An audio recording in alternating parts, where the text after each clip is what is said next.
Municipalities municipal corporation సంబంధించినటువంటి election జరుగుతూ ఉంటే ఈరోజు అనేక మంది ఐఏఎస్ ఆఫీసర్ని ట్రాన్స్ఫర్ చేశారు. అసలు ఈ ఎలక్షన్ కమిషన్ ఎందుకు, దానికి విధి విధానాలు ఎందుకు, నామ్స్ ఎందుకో నాకైతే అర్థం కాలేదు. అనేకమైనటువంటి మున్సిపాలిటీస్కు, కొత్త మున్సిపాలిటీస్కు మున్సిపల్ కార్పొరేషన్స్కి ఆఫీసర్స్ వేశారు. అనేకమైనటువంటి వివిధ మంత్రిత్వ శాఖలకు సంబంధించినటువంటి అధికారులను ఈరోజు ట్రాన్స్ఫర్ చేయడం, కొత్త వాళ్ళని వేశారు. రెండవది, 3 కార్పొరేషన్స్ కొత్తగా క్రియేట్ చేశారు, అంటే 1+2. ఇది కూడా ఎలక్షన్కి సంబంధించినటువంటి విధి విధానాలను వయలేట్ చేసినట్టు.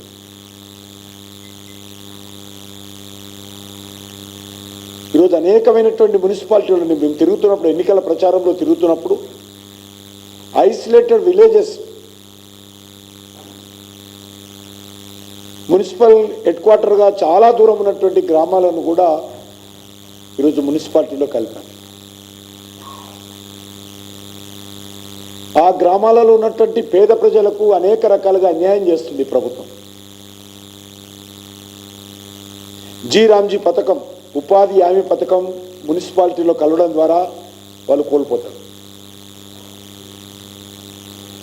పట్టణ ప్రాంతాల్లో ఏ రకమైనటువంటి ఉపాధి అవకాశాలకు సంబంధించినటువంటి ప్రత్యేక పథకాలు లేవు. కేంద్ర ప్రభుత్వానికి సంబంధించి ఈరోజు చాలా పేదలకు ఉపయోగపడేటువంటి ఉపాధి హామీ పథకం గ్రామాల్లో ఇంప్లిమెంట్ అవుతుంది.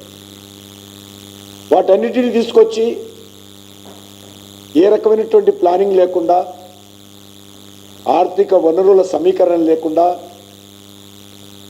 సమగ్రమైనటువంటి కార్యాచరణ ప్రణాళిక లేకుండా, అవసరం ఉందా లేదా చూడకుండా ఇష్టారాజ్యంగా గ్రామాలను కలిపారు. ఈరోజు మన కొత్తగా 2 కార్పొరేషన్స్, జిహెచ్ఎంసీతో పాటు మరో కొత్త 2 కార్పొరేషన్స్ హైదరాబాద్ చుట్టుపక్కల ఉన్నటువంటి ప్రాంతాలను కలిపి ఈరోజు 3 కార్పొరేషన్స్గా నోటిఫికేషన్ ఇచ్చారు మళ్ళీ. ఎందుకంటే జిహెచ్ఎంసీ నుంచి కొన్ని డివైడ్ చేసి, గతంలో ఉన్నటువంటి జిహెచ్ఎంసీకి సంబంధించినటువంటి కొన్ని డివిజన్స్ను విభజించి 3 కార్పొరేషన్స్గా డివైడ్ చేయడం జరిగింది. ఇది 2007లో ఇక్కడ జిహెచ్ఎంసీ ఏర్పడింది, greater municipal corporation of Hyderabad. 650 square kilometres ఉన్నటువంటి జిహెచ్ఎంసీ ఈ 3 కార్పొరేషన్స్ కలిపితే 2053 స్క్వేర్ కిలోమీటర్స్గా పెంచడం జరిగింది. వాళ్ళు ఎంతసేపు ఈ కార్పొరేషన్స్ పెంచుకుందాము అనేటువంటి ఆలోచనే తప్ప కార్పొరేషన్లో ఏ రకంగా మౌలిక వసతులు కలుపుతామనేటువంటి ప్లానింగ్ లేదు ఈ ప్రభుత్వానికి. ఇది కోర్ ఏరియాకి సంబంధించినటువంటి ప్రాంతాలలో ఈరోజు రోడ్లు పాడైపోయి డ్రైనేజ్ ఓవర్ఫ్లో అవుతుంది. జూబ్లీహిల్స్ లాంటి ప్రాంతంలో మీరు ఎలక్షన్లో మనం తిరుగుంటారు, ఎంత భయంకరంగా రోడ్డు డ్రైనేజ్ ఓవర్ఫ్లో అవుతుంది. వర్షం వస్తే కాలు తీసి కాలు పెట్టినటువంటి పరిస్థితుల్లో ఈరోజు కోర్ ఏరియా ఉంటే దాన్ని 650 స్క్వేర్ కిలోమీటర్స్ నుంచి తీసుకెళ్ళి 2053 స్క్వేర్ కిలోమీటర్స్గా మీరు మారిస్తే అర్థం పర్థం లేకుండా కనీసము 10 మందితో చర్చిద్దాము, ప్రజాభిప్రాయ సేకరణ చేద్దాము, ప్రజలకు మేలు జరిగే విధంగా చర్యలు తీసుకుందాము. ఇందులో రాజకీయాలు లేవు. అది కూడా రాజకీయాలు లేనప్పుడు కొద్దిగా చర్చించి చేస్తే బాగుండేది, కానీ అది కూడా చేయలేదు ఎక్కడ కూడా.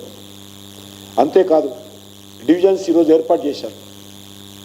ఒక డివిజను 1/2 స్క్వేర్ కిలోమీటర్ ఉంటే ఒక డివిజన్ ఈరోజు హైదరాబాద్లో ఒకటి 80 స్క్వేర్ కిలోమీటర్స్ ఉంది.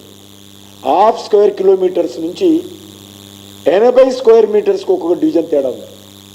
ఇంత సంబంధం లేకుండా డివిజన్స్ 300 డివిజన్స్ ఏర్పాటు చేసి దాన్ని మరి ఈరోజు విభజించడం జరిగింది. అంతేకాదు సెన్సస్ నోటిఫికేషన్ వచ్చింది. సెన్సస్ అందించినటువంటి నోటిఫికేషన్ వచ్చిన తర్వాత